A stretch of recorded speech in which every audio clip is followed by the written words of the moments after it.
Welcome.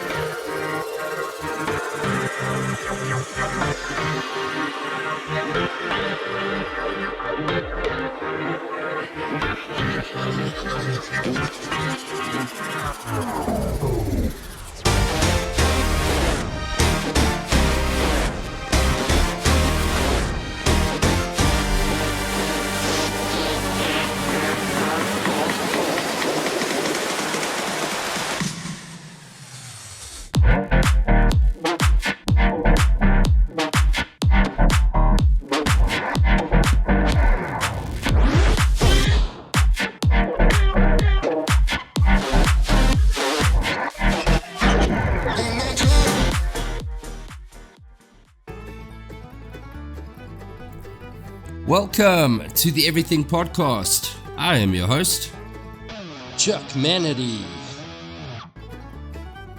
And in today's episode, we are going to be covering Sing Thriller, which came out October 16th, so just a couple of days ago. And we actually just spoke about the trailer the other day. And today I'm going to do a review on the short, actually.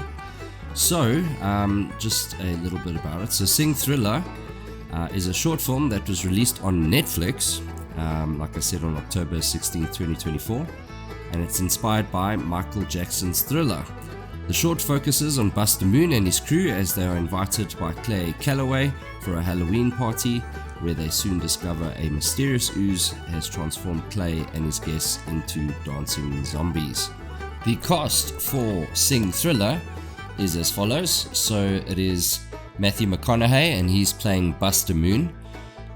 There's a person who I added, I think, into the trailer chat, actually. I think I might have said Reese Witherspoon. She's actually not in this, so I do beg your pardon.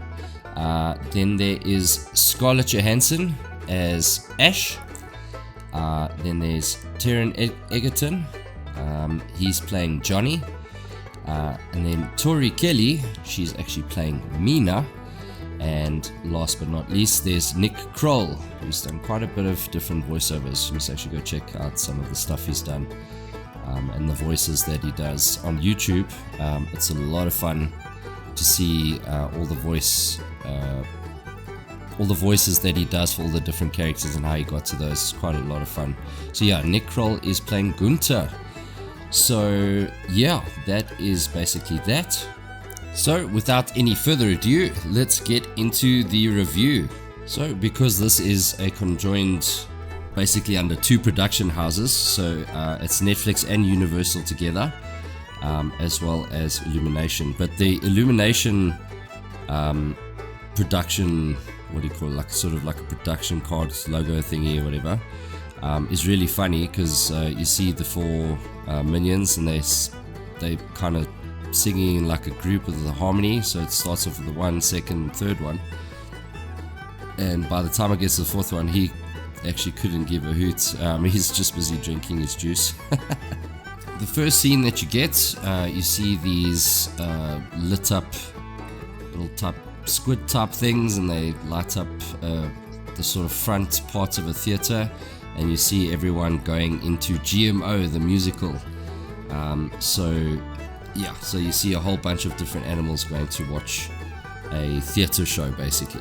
Then you get a quick shot of Buster talking on a microphone, telling everyone to take their seats, the show is about to begin. If there was a theater production that was put together this well, I'd totally go watch it.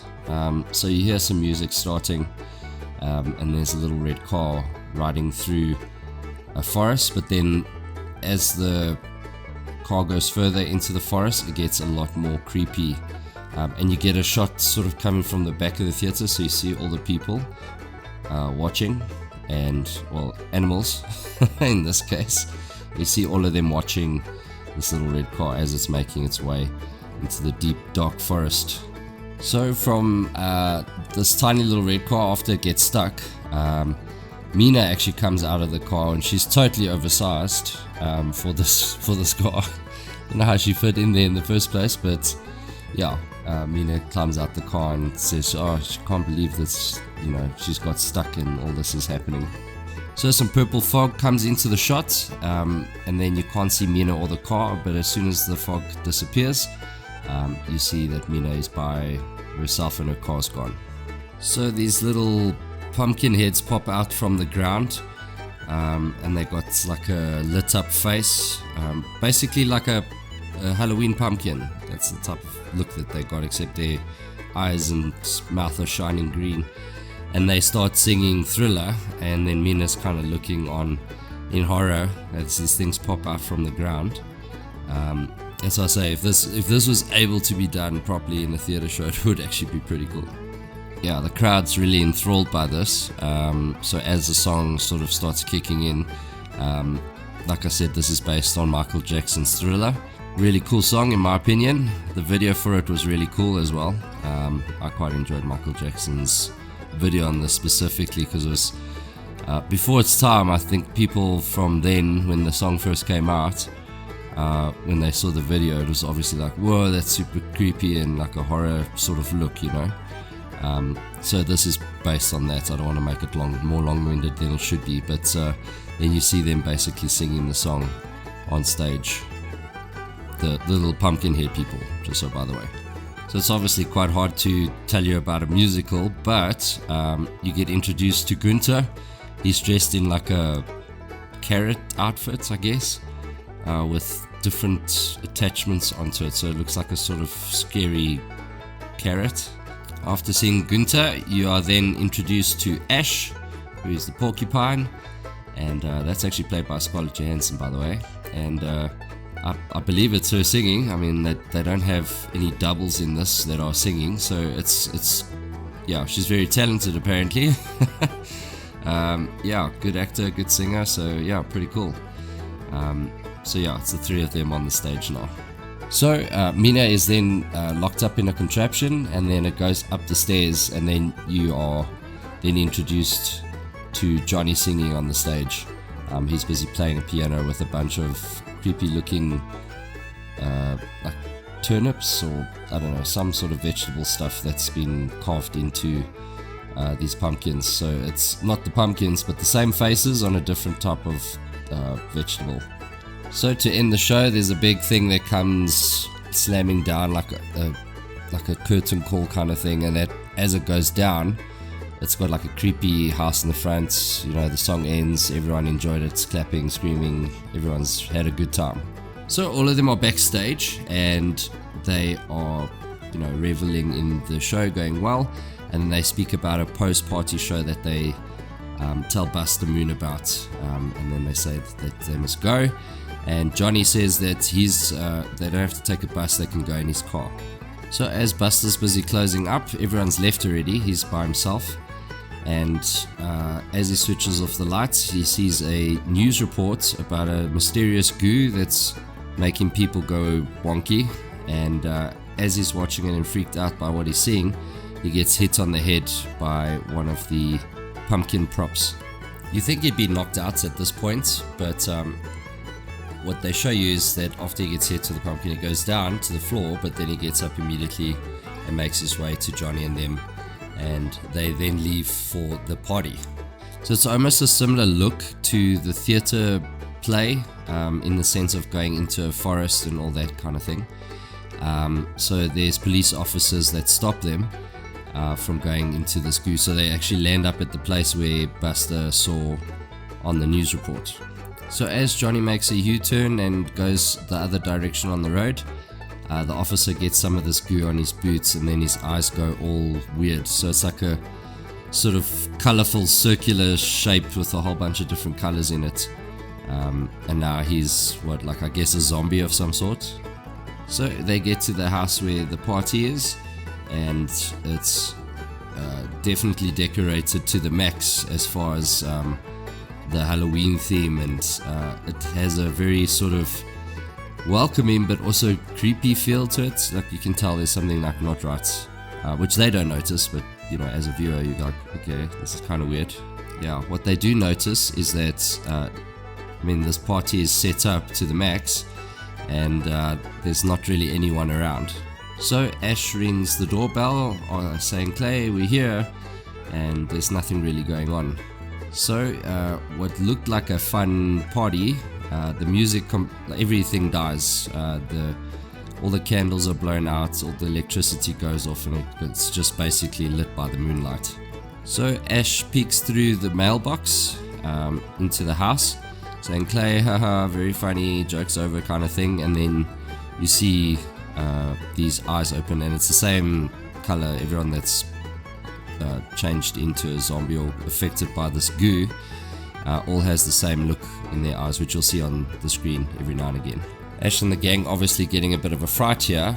They fall backwards down the stairs, and all of them get goo on them except Buster Moon and Miss Crawley. So all the people that were at the party, which they didn't see initially when they got there, have all been affected by this goo and are now zombies. Let's call them zombies. Or even better yet, let's call them dancing zombies, which they start doing. So you hear the song kick in from Michael Jackson's Thriller, and yeah, that's basically how this thing transpires. So you hear the song and all of them are busy dancing, and the dance moves that you see the whole time through this whole piece, through the whole song, is the same dance moves that you'll see in the original Thriller music video. So there is some singing, so the first part is mostly dancing, but there is some singing towards the end, which is cool. I mean, the whole premise of this series, I guess, is, and the shorts around it, yeah, because there are some other shorts besides the two main full-length feature films of Sing. So this one specifically obviously targeted to Thriller, but when they sing it, they put their own spin on it, which is pretty cool. You know, with the different types of harmonies and all the notation and whatever. So yeah, it's quite nice to listen to. It's easy on the ears. So Miss Crawley and Buster Moon try and make a run for it. It looks like they're gonna get caught, but they keep finding a way out, and eventually they get to a little boat. So they jump in the boat. One of the dancing zombies almost gets them, and out of the lake comes these huge tentacles, like an octopus of some sort. As that octopus is about to smash them, Buster wakes up. So you basically, with Buster waking up, you kind of go, okay, this whole thing was a dream. You've got bamboozled to think, because the way that they sort of streamline into it after he gets hit in the head initially is that he gets up. So that's obviously where the dream sequence began. So Miss Crawley is chatting to Buster Moon, saying, "Hey, everyone's waiting for you outside," and he's like, "Oh yeah, from the party, of course, awesome." You know, he's so excited. Cool, this was just a dream. And he asks her, "Hey, Miss Crawley, just remind me to fix the shelves." So he leaves the room, and then she's left there to, switch the lights off. So as she switches off, she goes, "Yes, Mr. Moon," and she turns around, and then you see she's got dancey zombie eyes. So. Marcel, what a crazy little short. And then you hear that laughing, kind of the same one at the end of Thriller, and it's this tiny little snail thing sitting on one of the pumpkins, and he actually falls off mid-laugh, and so it's not the exact same laugh as Thriller because it's cut off by him busy falling. So Marcel, anyway, yeah, so my thoughts, look, it is I guess a fun watch. It's short, so you're not going to be sitting through like a whole singy song thing. Yeah, I mean the first sing was pretty decent. Second one was okay. The final sequence of Sing 2 is, I mean the whole of it was okay, but that final musical bit in Sing 2 is actually where the movie kind of caught steam. And yeah, so it's a fun thing to watch. It's a one and done. You're not going to sit and watch it over and over and over again. Yeah, if you're into Halloween, I really love Halloween themed things, so this is fun for me to watch. Like that's why I say it's a one and done. Your kids will enjoy it, you'll enjoy it, and yeah, that's basically it. But yeah, that's if you enjoyed this, if you have seen it already, please do let us know in the comments below if you liked it. Also, if you enjoyed today's review, please do also put that in the comments below, as well as showing us some love by liking, sharing, and subscribing. But that is it for today's episode of the Everything Podcast, and we'll see you in the next one. Goodbye.